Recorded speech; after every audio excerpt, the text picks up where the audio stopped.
الحمد لله رب العالمين، وأشهد أن لا إله إلا الله ولي الصالحين، وأشهد أن سيدنا محمدا المبعوث رحمة للعالمين وعلى آله وأصحابه ومن تبعهم بإحسان إلى يوم الدين. أما بعد، فيا عباد الله، أوصيكم ونفسي بتقوى الله عز وجل. Enyi waja Mwenyezi Mungu, ninakuhusieni pamoja na kuihusia nafsi yangu kumcha Mwenyezi Mungu Subhanahu wa Ta'ala. Hotuba yetu ya leo itakuwa ndani ya mada isemayo ukuaji wa uchumi wa Muislamu kupitia sala tano. Ukuaji wa uchumi wa Muislamu kupitia sala tano. Ndugu Waislamu, bado unahitajika elimu pana, elimu kubwa kufikishwa katika jamii ya Waislamu ili Waislamu wajiamini, ili Waislamu wawe na confidence kwamba Uislamu unawafaulisha, unawapa ushindi wa kiuchumi kupitia mweko wa ibada ndani ya Uislamu, na si dini ambayo kumfikisha Muislamu katika kufeli maisha. Sasa leo tutazichukua swala tano, tuone zina nafasi gani katika kumpa mafanikio ya kiuchumi Muislamu anayeswali swala tano. Ahbaba fillah, ibada zote katika dini ya Uislamu zina msimu wa mwaka, nyinginezo zina msimu wa miezi, nyinginezo zina msimu wa wiki. Lakini kwa nini ibada ya swala tano imekuwa ni ibada ya every day, ya kila usiku na mchana? Kuna logic ipi ambayo Waislamu tunatakiwa kuielewa kuhusiana na utendaji kazi wa ibada ya swala tano? Kwa nini isiwe nayo ni ibada ya msimu kama ilivyokuwa ibada ya hija? Kwa nini swala tano isiwe ni ibada ya msimu kama ibada ya zaka? Kwa nini swala tano isiwe ni ibada ya msimu kama ibada ya funga? Kwa nini swala tano isiwe ni ibada ya miezi, kwamba ikawa inafanyika katika miezi maalumu kama vile funga ya Arafa, funga ya Ashura, au yale masiku yanayopatikana katika mwezi 13, 14, 15, au ikawa ni ibada ya wiki kama vile funga ya Alhamis na funga ya Jumatatu? Lesh, kwa nini ibada ya swala tano imekuwa ni ibada ya usiku na mchana, na ni ibada ambayo haiepukiki kwa mzima asali kwa uzima wake, kwa mgonjwa asali kufuatana na mazingira ya ugonjwa wake? Hili limepatikana ni kwa sababu ibada ya swala tano ndiyo gurudumu la mafanikio ya maisha ya Muislamu. Mafanikio ya Muislamu yanapatikana kupitia gurudumu la swala tano. Yale yapatikanayo ndani ya ibada ya swala tano ndiyo yanayomuongoza katika kupata mafanikio ya kiuchumi, ya kijamii, ya kisera, kwa sababu anazingatia mafunzo yanayopatikana katika swala tano. Kwa hiyo tunaona kwamba swala tano kuna ukuaji wa kiuchumi wa Muislamu, na huo ukuaji huwezi ukauona kwa kukaa tu. Ni lazima elimu hiyo itolewe ili uone namna gani swala tano inavyomkuza Muislamu katika mafanikio ya kiuchumi. Ndugu zangu Waislamu, tujiulize, vipi swala tano zinatoa heshima ya muda kufikia mafanikio? Tunapozungumza swala la economics, swala la iktisadi, swala la uchumi, hakuna uchumi ambao hauna muda, hauna time. Ukisikia mtu amefanikiwa katika uchumi, huyu ni mtu ambaye kwanza anathamini muda, anatumia muda wake katika mambo ya msingi, hana muda wa kupoteza. Hakuna mtu anayefanikiwa kiuchumi kwa kudharau muda, kwa kupuuza muda. Kwa hiyo unakuta swala tano kwanza inamsindikiza Muislamu katika kuheshimu muda, katika kuheshimu muda. Muislamu anayeheshimu muda atafanikiwa katika engo mbalimbali, katika nyanja mbalimbali. Katika maisha yake ya kimazingira Muislamu atafanikiwa, na katika maisha yake ya kiakhira Muislamu atafanikiwa kwa kuheshimu muda. Na Muislamu ambaye amekosa kuheshimu muda kupitia swala tano hawezi akafanikiwa, hata kama utamuona ana sura ya kimafanikio, lakini hiyo ni sura ya hasara, si mafanikio.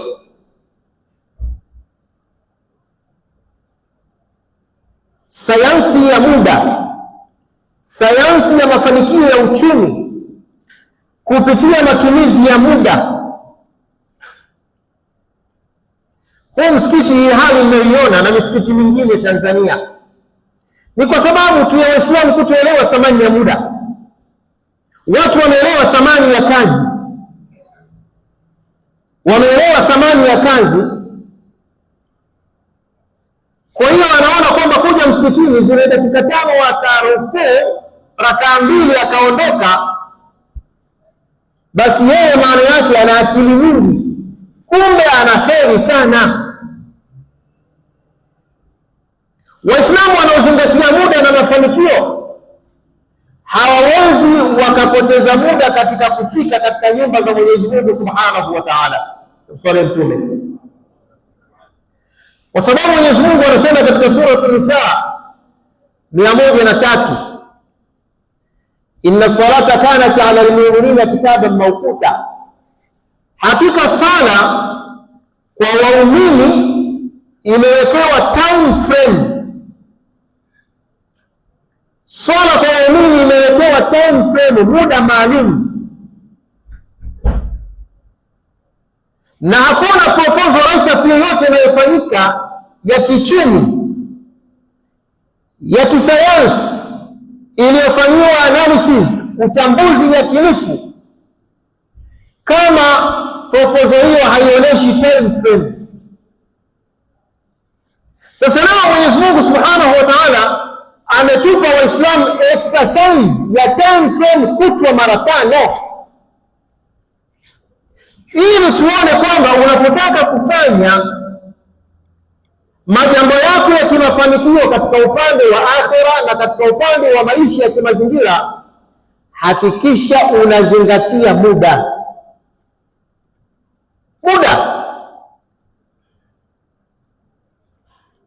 Nje ya muda hakuna mafanikio, ndugu zangu Waislamu. Kwa hiyo Mwenyezi Mungu Subhanahu wa Ta'ala salatu subhi kaiwekea time frame maalum. Ukitaka kupata mafanikio, wewe tekeleza ibada ndani ya muda huu. Na ukitaka kupata mafanikio ya kiuchumi, ile proposal rate yako inakuongoza katika mafanikio ya mpango mkakati wako ulioupanga. Maelekezo hayo ni kupitia swala 5 na kupitia umuhimu wa muda ulioelezwa na Qur'ani na Sunna za Bwana Mtume Muhammad sallallahu alayhi wasallam. Waislamu tuko mbali sana na matumizi ya muda, tuko mbali sana. Ni aibu Muislamu ambaye hatimizi muda, hajali hajali muda, hathamini muda, huyo ni Muislamu failure, amefeli.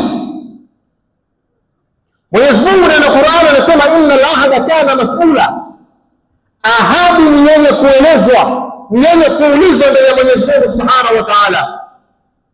Haiwezekani mamlaka za kiserikali zizingatie muda, na kwa kutaka kwamba wewe ukifika saa 2 kamili huwa ushabonyeza kile kitufe cha kuripoti kazini, lakini mamlaka ya Mwenyezi Mungu hiyo inakwenda hapa ashwa kiolela. Never. Serikali inakopi katika vitabu vya Mungu. Inakuwaje sisi watu wa Mungu hatuzingatii muda katika maisha yetu, katika mipango yetu? Na ndio maana unakuta jamii ya Waislamu duniani kote, matajiri na maskini siku zote hawachekani. Ulimwengu wa Waislamu, wale matajiri na wale mafakiri, pipa na mfuniko, hawachekani kwa sababu wote ni wapuuzaji wa muda. Maskini anapuuza muda Muislamu, na tajiri anadharau muda. Tajiri anaweza kawaweka watu masaa 3, watu wamefika wanamsubiri yeye. Inna lillahi muda. Mafanikio yetu sisi yapo katika kuzingatia muda. Sasa hizi picha za swala 5 za kila mtu anaingia katika msikiti kwa muda wake anaotaka, wakati Mwenyezi Mungu anasema idha nudiya lis-salati min yawmi al-jum'ah, fati'adhini wa sala siku ya Ijumaa fas'au, sitisheni kazi, sitisheni kazi, sitisheni mishughuliko, nendeni katika pato lingine. Fas'au ila dhikrillah, nendeni mkafanye kazi ya kumtaja Mwenyezi Mungu. Wadharul bai'a, na acheni business. Yani kila jambo Mwenyezi Mungu amelipangia time frame. Kwa hivyo tumeona Mwenyezi Mungu Subhanahu wa Ta'ala ameifanya hii swala kuwa na muda maalum ili kutupa sisi exercise Waislamu kwamba mafanikio yetu, mipango yetu, projekti zetu ni lazima ziendane na muda. Kama hatuzingatii muda, tutafeli. Ndugu zangu Waislamu, ikiwa muda wa Mungu wewe haukuuni kupotea kwake, kukosa muda wa Mungu, hivi muda wako unaweza kukuathiri. Na ndio maana shughuli ambayo ulipanga uifanye leo, kwa uzembe unayoilisha, nitaifanya kesho, nitaifanya after week, nitaifanya after year. Kuna sababu za msingi, ni kwa sababu chelewesho la muda kwa wewe limekuwa ni jambo nyepesi kabisa. Muda. Tunakosa kufanikiwa Waislamu kwa sababu ya kuzingatia muda. Muda. Mamlaka za kidini zinafeli kwa kutozingatia muda, hata mamlaka za kiserikali zinafeli kwa sababu ya kutozingatia muda wa yale mambo ambayo tunayojipangia. Muda. Mwenyezi Mungu Subhanahu wa Ta'ala amewapia muda ndani ya Qur'an. Hivi muda, Mwenyezi Mungu anafika mahala anaapa kuhusiana na muda. Nini maana yake? Wewe mwenye elimu ya darasa la 7 unajifunza nini Mungu anapowapia muda? Mwenye elimu ya advance una form 6 kichwani, unajifunza nini Mungu anapowapia muda? Wewe mwenye elimu ya bachelor, degree 1, degree 2, degree 3, wewe unaitwa professor, unaitwa doctor, unajifunza nini wakati Mungu anawapia muda? Ninaapa kwa muda. Alafu angalia maisha ya Waislamu tunamoishi. Angalia kudharau muda. Muislamu anayechunga muda anaweza akaalikwa kikao kinaanza saa 3, amefika saa 3 in time mpaka saa 6 akijaanza, anaondoka. Kikao kinaanza saa 6:30. Ana kikao kingine kinaanza saa 7:30, amefika in time mpaka saa 9:30 hakijaanza, anaondoka. Kikao kimeanza saa 10. Amewekwa kikao kingine saa 10:30 baada ya asiri, amefika mpaka saa 11 hakijaanza. Uzembe ni haramu Waislamu, na uzembe huu unajulisha kwamba swala tunazoziswali bado zinahitaji kufanyiwa maintenance, iwe maustadhi, iwe mashekhe, iwe viongozi, kwa sababu kwa Mungu wote tuko namba moja. Sallu ala Muhammad. Kupuuza muda ambao unasimamiwa na sala ndio coordinator wa muda. Sasa kila anayepuuza muda katika maisha yake, katika kazi zake, katika shughuli zake, maana yake sala yake haijafikia vigezo. Mtu ambaye sala yake imefikia vigezo hawezi akapuuza muda wa Mungu utakwenda, muda wa kazi zake za kimazingira utakwenda. Ukuaji wa uchumi wa mwanadamu kupitia swala tano. Mwenyezi Mungu amesema ndani ya Qur'an, wal-layli, anaapa kwa usiku. Mungu anauapia usiku muda. Wal-fajri, Mungu anaapa kwa al-fajri muda. Wal-duha, muda anaapa kwa wakati. Mungu anaapa kwa wakati wa duha, saa 4 mpaka saa 5:30. Wal-asr, Mungu anaapa kwa alasiri. Wal-nahar, Mungu anaapa kwa wakati wa mchana. Wasubhi, Mungu anaapa kwa asubuhi. Wal-dahr, Mungu anauapia muda usiokuwa na time frame. Sallu ala Muhammad. Ndugu zangu Waislamu, ibada ya sala tano ina mafunzo zaidi ya milioni, ambayo mafunzo hayo sisi Waislamu tunatakiwa kuyazingatia, na moja ni mafanikio ya kiuchumi, kwa sababu uchumi ni muda. Kama una biashara zako, kama una mashamba yako hayazingatii muda, yataharibika, biashara zako zitafeli. Sasa kitu gani ambacho wewe kinakusukuma katika kusimamia muda? Ni hii swala tano, na ndio maana ikafanywa every day ikukumbushe mazingatio ya muda. Tumwombe Mwenyezi Mungu Subhanahu wa Ta'ala atufanye miongoni mwa wale ambao wanapata faida kutokana na matumizi sahihi ya muda, ili tupate mafanikio hapa duniani na akhera. Wal asri innal insana lafi khusr illa alladhina amanu wa amilus salihat wa tawassaw bil haqqi wa tawassaw bis sabri. Barakallahu li wa lakum bil Qur'anil azim wa nafa'ani wa iyyakum ma fihi min al ayati adh-dhikril hakim. أقول قولي هذا استغفر الله العظيم لي ولكم فاستغفروه إنه الغفور الرحيم ويبر الكريم.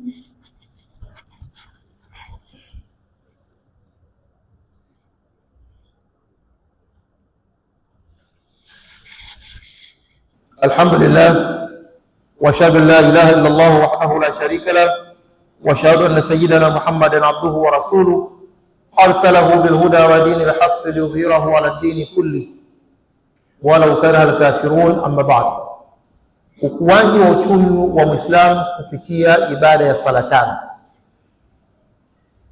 Ibada ya sala tano inampa mtu mafunzo ya kutatua migogoro ya kifamilia. Ibada ya sala tano inampa mtu mafunzo ya ukomavu katika kuyatafuta mafanikio. Ibada ya sala tano inampa Muislamu mafunzo ya kuishi yeye na mke, ya kuishi yeye na jamii. Ibada ya Uislamu ya sala tano inampa Muislamu mafanikio katika matumizi ya muda, kuthamini muda. Ndugu zangu Waislamu, ni aibu na hasara kwa kudharau muda. Ni aibu. Tunajiona ni mahudari kukopi maneno ya Waingereza yanayosema time is money, time is money, time is money. Muda ni uchumi. Pesa maana yake ni uchumi. Time is money, muda ni uchumi. Mzungu kayapata wapi maneno haya? Ana kitabu gani cha kumuongoza mpaka ajue time is money? Amepata wapi maneno haya? Amechukua ndani ya Qur'an, amechukua katika mafundisho ya Bwana Mtume Muhammad sallallahu alaihi wasallam. Na kwa kuwa wazungu wamechukua matendo ya dini ya Uislamu na wameachana na Uislamu, wazungu wamechukua matendo ya dini ya Uislamu wanafanyia kazi, lakini wameachana na Uislamu. Tunamshukuru Mwenyezi Mungu, hivi sasa wanaanza kuvichukua vyote kwa pamoja, na Makka itabakia Al-Kaaba, utabakia msikiti, watu tunakwenda kuhiji, tunamfuata Mtume. Lakini huko tuendako, matendo na maisha ya Uislamu yatahamia Ulaya. Matendo na maisha ya Uislamu yatahamia Ulaya, kwa sababu wamechukua yale matendo yenyewe ya kinadharia na kuyafanyia kazi. Leo Muislamu anayeswali swala 5 na anasijda, anamlaumu mwenzake kwamba wewe kutumii muda kama mzungu, yani hatuendi kizungu. Yani Waislamu tunapopoteza muda, mfano wetu kwamba tunaelezana kwamba maana yake wazungu hatuna ahadi ya kizungu. Mwenyezi Mungu anasema inna al-ahda kana mas'ula, ahadi, muda utaulizwa, muda utaulizwa. Unamwandikia Mtanzania barua na kualika kwenye kikao saa 3 kamili, alafu kikao kinaanza saa 6 kamili. Haya masaa matatu Mungu anahitaji taarifa. Kwa nini tunawapotezea watu muda? Sallallahu alaihi Muhammad. Unaandika barua, tena umeandika wewe mwenyewe, kikao kinaanza saa 3 kamili, watu wamefika in time. Kwa sababu gani? Tayari wana exercise ya swala 5. Swala 5 ndizo zinazotupa sisi motive, msukumo wa kuchunga muda. Alafu mtu anazungumza kiwepesi, fahamu, najua bana tunamsubiri mtu fulani. Uislamu hauna hilo, hauna hilo. Ndio maana ulikuwa wakati wa Mtume Muhammad sallallahu alaihi wasallam, muda wa swala ukifika yupo, muda wa swala ukifika yupo. Waislamu tuna sekula yetu, na hii tukiisimamia tuna uwezo wa kubadilisha mazingira ya dunia. Kwa sababu gani? Kuntum khaira umma, hii ndio umma uliokuwa bora. Waislamu ta'muruna bil ma'ruf wa tanhauna 'anil munkar, mnaamrishana mema na mnakemeana maovu. Muda, Muislamu namwalika Muislamu zako ashiriki kikao cha harusi saa 9:30, kikao kinaanza saa 12:30. Upumbavu, jinga, ni kupotezeana muda. Lazima tuelezane. Imefika mahala Muislamu hata katika shughuli zetu za kawaida, unamwalika Sheikh Yahya, unamwalika shekhe aje kwenye shughuli, shekhe amekuja kwa kuzingatia muda. Shekhe amekuja kwa kuzingatia muda, na shughuli yako itakuja saa 4 kamili. Shekhe amefika, anasubiriwa mtu mmoja tu. Bana shekhe, naomba radhi, kuna mtu mmoja amechelewa. Huyo mtu anayesubiriwa hata uwezo wa kutamka neno al-Fatiha hajui, hata uwezo wa kusema bismillah hajui. Shekhe anakaa anamsubiri mjinga mmoja asiyezingatia muda. Never, we can't win. Hatuwezi kufanikiwa kama hatuzingatii muda katika maisha yetu. Muda, wazungu wanafanikiwa kwa sababu wameokoa muda, wamechukua muda ndani ya dini yetu ya Uislamu. Sisi Waislamu tunapuuza muda katika maisha yetu. Wao wamejipangia mpango wako wa wiki nzima na familia yako, nitafanya 1, 2, 3. Kipi kinachokufanya usitekeleze mpango wako? Kupuuza muda.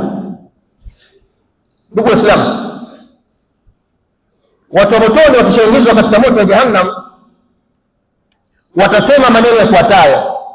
Anasema Mwenyezi Mungu katika sura Fatir 36-37, wa hum yastarikhuna fiha, na wao wanapiga makelele katika moto wa Jahannam, wanasema rabbana, ewe Mola wetu, akhrijna, tutoe katika huu moto, na'mal salihan, tukafanye kazi nzuri, tukafanye kazi nzuri. Duniani tumetakiwa tuje kufanya kazi, na'mal salihan, tufanye kazi, amali yetu tufanye kazi nzuri. Hapa tunatakiwa tufanye kazi nzuri.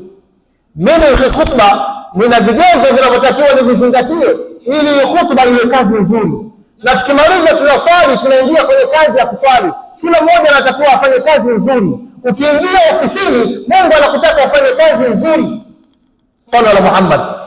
Sasa hawa watu katika moto wa jahannam wanamuomba Mwenyezi Mungu, turudishe akhirina, tutoe katika moto, na'mal salihan ghaira alladhi kunna na'mal, tukafanye kazi nzuri tofauti na ile tuliyokuwa tunaifanya mwanzo. Sikiliza jibu ya Mungu. Mungu anasema awalam nu'ammirkum, hivi hatukupeni muda? Awalam nu'ammirkum, hivi hatukupeni muda? Majambo yenu hatukupeni muda? Hatukupeni angalizo la matumizi ya muda? Ma yatadhakkaru fihi man tadhakkar, muda ambao yule mwenye busara na knowledge nzuri anapata faida kutokana na muda. Wajaakum nadhir, na tukakuleteeni muonyaji anayekuja kukuleteeni taarifa ya muda. Fadhuku, endeleeni kupata adhabu. Famadi dhalimina min nasir, madhalim hawana mtu wa kuwanusuru. Kumbe watu wasiotimiza muda, wasiochunga muda mbele ya Mwenyezi Mungu Subhanahu wa Ta'ala wanaitwa ni madhalim. Ndugu zangu Waislamu, kwa kumalizia hotuba yetu, vipi utatumia kutwa yako? Uislamu unakutaka ufanye vipi kutwa yako ili utumie muda wako katika sura iliyotakiwa? Qaimatul maham, orodha ya mambo muhimu kwa kutwa.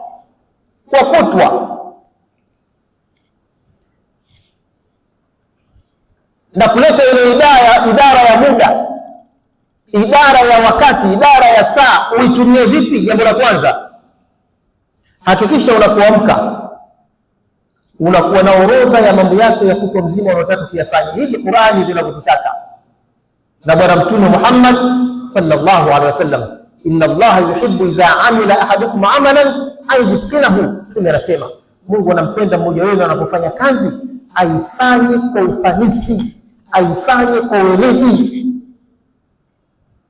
Leo tujiulize hapa, nani ambaye kajiwekea orodha ya kazi za leo? Ile leo kuja mbele unafanya. Hata akija mtu akikwambia sasa hivi twende Chalinze, unaondoka. Na ukifika Chalinze akikwambia mtu twende Morogoro, unaondoka. Na ukifika Morogoro akikwambia mtu twende Kilwa, unakwenda. Yaani huna kutwa, huna plani. Ni kosa jamani Uislamu, ni kosa kuishi bila plani. Sallallahu alaihi Muhammad.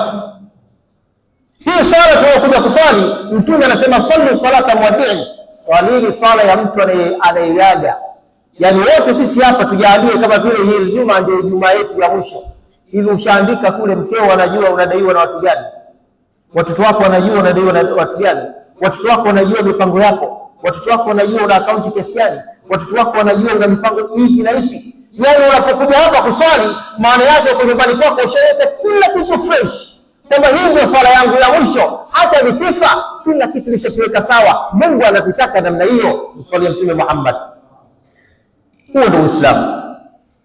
Hasara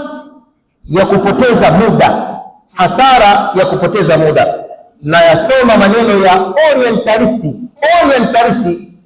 mwana taaluma wa Mashariki ya Kati Thomas Carlyle aliandika maneno yake yafuatayo. Anasema idha'atul waqti, kupoteza muda, hiya hasaratun, ni hasara ambayo la yumkinu ta'awidhuha, haiwezekani kuilipa.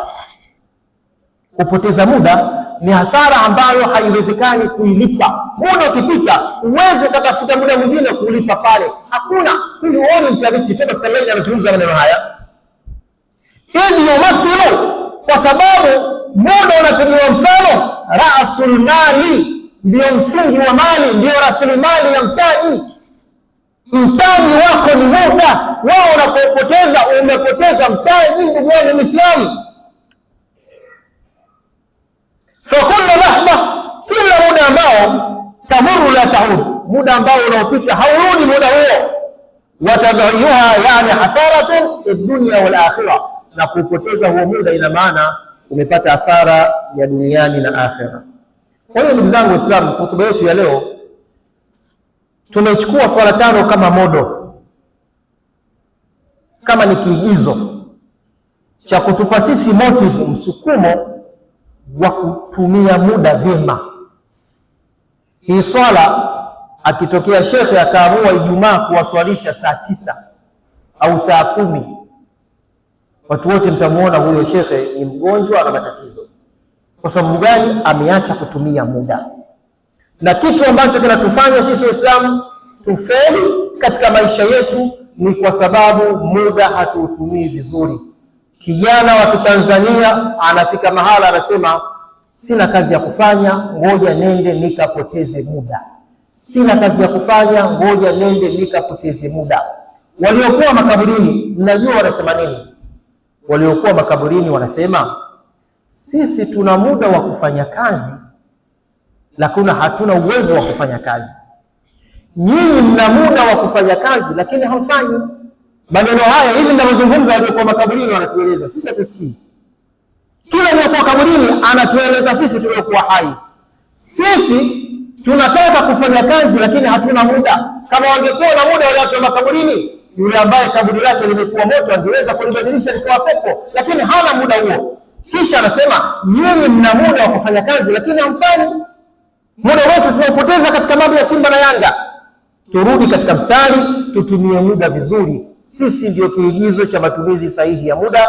Inna Allaha wa malaikatahu yusalluna ala nabi ya ayyuhalladhina amanu sallu alayhi wa sallimu taslima. Allahumma salli ala Muhammadin wa ala ali Muhammad kama sallaita ala Ibrahim wa ala ali Ibrahim wa barik ala Muhammad wa ala ali Muhammad kama barakta ala Ibrahim wa ala ali Ibrahim fil alamin innaka Hamidum Majid. وارض الله اصحابي سادات الخلفاء وخصوصا منهم اباء الخلفاء امير المؤمنين بكر الصديق وامير المؤمنين عمر بن الخطاب وامير المؤمنين عثمان بن عفان وامير المؤمنين علي بن ابي طالب وعن الستة باقين من العشرة وعن الصحابة أجمعين وعن التابعين ومن تبعهم بإحسان إلى يوم الدين. اللهم أعز الإسلام والمسلمين وأذل الشرك والمشركين واجعل هذا البلد آمنا رخاء سائر بلاد المسلمين. اللهم نور عن أهل القبور قبورهم. اللهم تب على التائبين واغفر ذنوب المذنبين واشف مرضى المسلمين. ربنا اغفر لنا ولإخواننا الذين سبقونا بالإيمان ولا تجعل في قلوبنا غلا للذين آمنوا ربنا إنك رؤوف رحيم. عباد الله، إن الله يأمر بالعدل والإحسان وإيتاء ذي القربى وينهى عن الفحشاء والمنكر والبغي يعظكم لعلكم تذكرون. اذكروا الله العظيم الجليل يذكركم واشكروه على نعمه يزدكم ولذكر الله أكبر والله يعلم ما تصنعون.